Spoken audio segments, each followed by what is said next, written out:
What's up mga Trubs and welcome back to my channel. Another day, another track na naman tayo dito sa G-Technica. So ayun mga Trubs, nakikita nyo na sa likod ko. Yan yung kanilang 10-wheeler dump truck. Okay? Isuzu 10-wheeler dump truck na ang makina ay 10PE1. Okay? So tara samahan nyo ako at ipapakita ko sa inyo kung anong meron dyan. Okay? So ayun, nakita nyo na rin yan, no? Bago ang kanyang face o yung mukha niya. So tara, samahan nyo ako.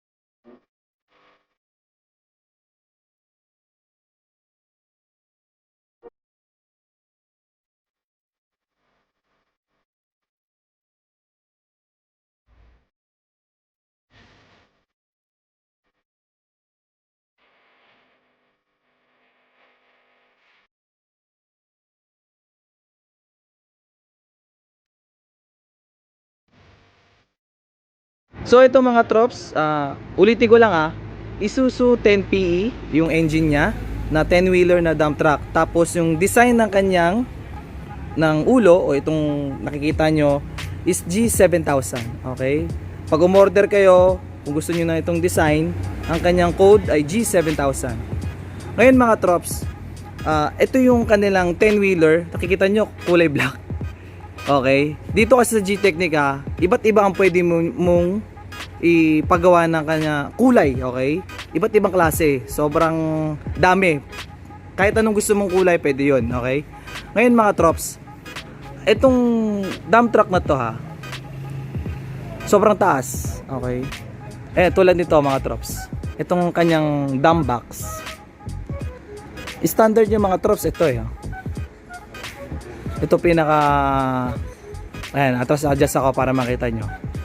Ito, yung pinakasundan. Ngayon mga Trops, ang kasi gusto ng customer, dagdagan para hindi sayang sa biyahe. So, ayan dinagdagan pa, ni-request. Tapos, para kung gusto niya talaga ng mas mataas man ang karga para hindi lugi sa biyahe, yan, panlapi. Kung di ako nagkakamali mga Trops panlapi ang tawag. Yan. Bahala ka na kung anong gusto mo ilagay, kung bakal o kahoy. Okay? Tapos mga Trops, ang kanyang stud mga Trops ay 8. Ayan 1, 2, 3, 4, 5, 6, 7, 8. Tapos ang size ng gulong ay ayan pasensya na hindi makita. Ayan 11R by 22.5. Yan. Tapos ito pala mga Trops, balik tayo sa ulo full chrome. Okay? Chrome siya rito. Tapos chrome doon sa pinaka grills niya or design. Tapos itong pinaka headlight. Tapos ito yung sa gilid ng pintuan. Yan. Yan. Tapos ito sa baba. Tapos ito sa pinakababa pa niya. Ito reflectorized to Alam ko mga Trops nilagyan sa gilid. Yan. Tapos mga Trops meron na siyang windbreaker na nilagyan ng park light. Usually kasi makikita ko yan sa mga panggilid. Yan. So nilagyan na rin doon sa taas. Isa pa mga Trops, iba na yung design ng kanyang side mirror. Yan. Ibang iba na yung design niya. Okay. Pati ito. Yan. So mga Trops, pasok muna tayo sa loob. Papakita ko sa inyo kung ano yung design niya sa loob. Yan. Okay. Pero hindi tayo makakakit nito. Ang taas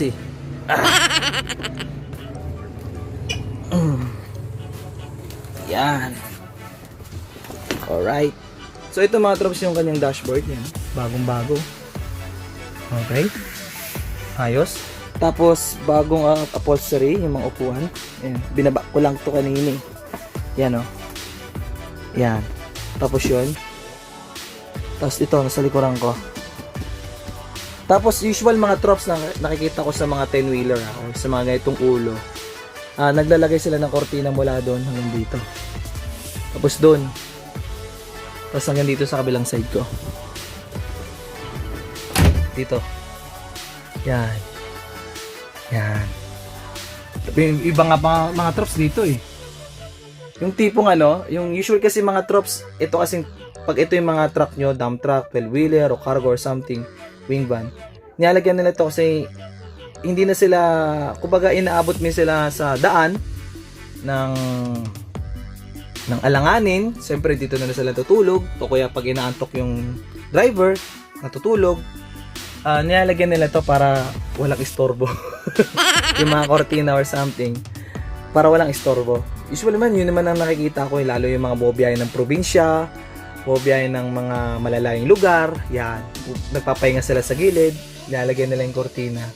Yun ang nakikita ko mga trops ha. Tapos mga trops, ito ay 10 PE. Ulitin ko lang ha, 10 PE. Okay. So naka power window na rin siya. Yan. Tapos ito yung susi, start natin. Oy, wait lang. May pan. Wait lang. Patayin natin. Yan. Yan.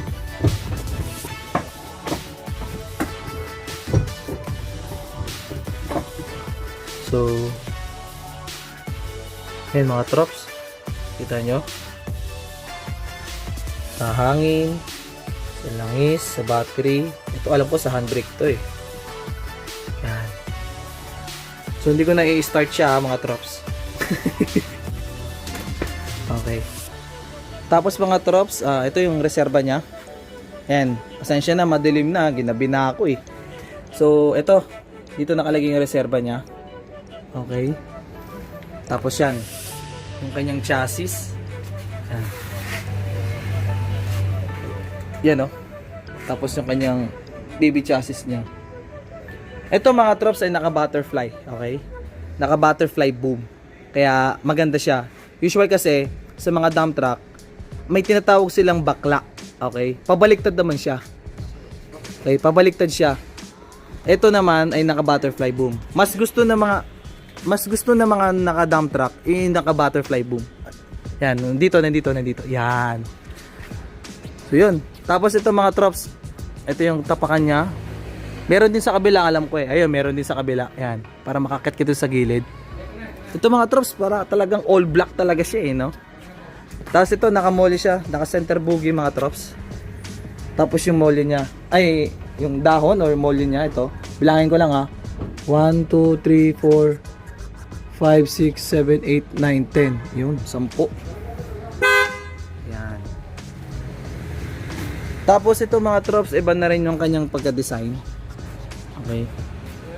Ito yung lock niya. Meron siyang lock na rito. Okay. Hindi na tayo mag-a-adjust ang lock doon. Meron pa pala. Sorry. Meron pa palang lock dito. Akalain mo yun. Doble-doble yung safety. Kasi pag once kinargahan mo ito na mabigat, siyempre, pag natagtag na naman yan.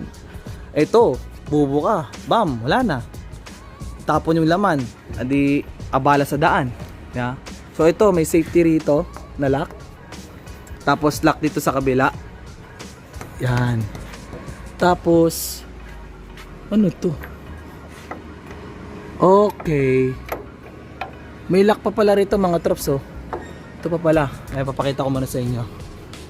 Di ba may lock dito? Tapos ito may lock pa. Ayan oh. Yan. Tapos ito, iba yun yung design niya. Yan, nakikita nyo. Yan, iba yun yung design niya. Para to sa mga howo ata to eh. Kita ko to sa mga howo. Tapos ito may lock pa rito sa gitna. Pinaka-safety talaga ito. Yan. Tapos ito mga trops. Yan, usual na mga makikita mo sa 10-wheeler mga head brake light. Okay, may safety na rin siya na bakal. Para yung mga bato, hindi siya basta-basta tatama rito. Kasi yun, pang reverse light o backlight na pag nag-reverse ka ilaw yan. Yan, kasi ito dalawa. Yan. Kasi ito meron din dito sa kabila. So yun mga trops. So mga trops, mag-storytelling ulit ako, magkukwento ulit ako sa inyo about dito sa G-Technica. Okay? Ang ginagawa kasi ni G-Technica is rebuild. Diba? Ngayon, ang lahat ng mga truck, wait lang, maliwanag. Ang lahat ng mga truck, advice ko lang ito mga trops ha. Kasi yung ginagawa ni G-Technica na truck, or pag umorder kayo, or kumuha kayo sa kanila ng truck, please lang mga trops, gamitin nyo yung warranty. Okay? Or yung tinatawag nila na PMS. Or sa akin, pinaka-common na lang talaga is break-in. Okay? Kasi mga trops, kaya ako sinasabi to Ako, sample na lang mga trops. Nagamit ko yung warranty. In short, nagamit ko yung pinaka-break-in or nag-break-in ako ng truck. Alam nyo ba mga trops, kakakuha ko lang. That day, Sabado yun. Sabado pala yun, tama. Sabado yun. Tapos mga trops, binay ko kagad kinaumagahan. Or kinagabihan pala yun kasi umaga, pinipare namin mga items. Kinagabihan nun mga trops, bumiyahe kami mula rito sa Cubao.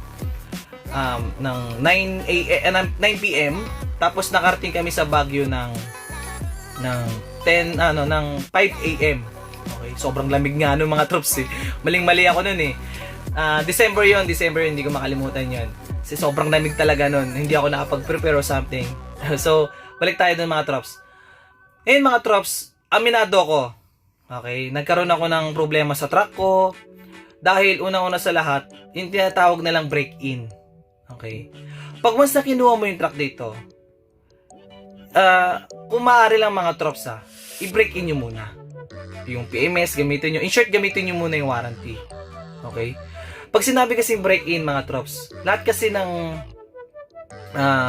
gawa ng mga lahat kasi ng gawa ng G-Technica as reveal, lahat kasi yan puro bago. Okay? Pinalitan or binalik as original. Okay, binalik as original. So, ibig sabihin, kailangan natin i-break in yan.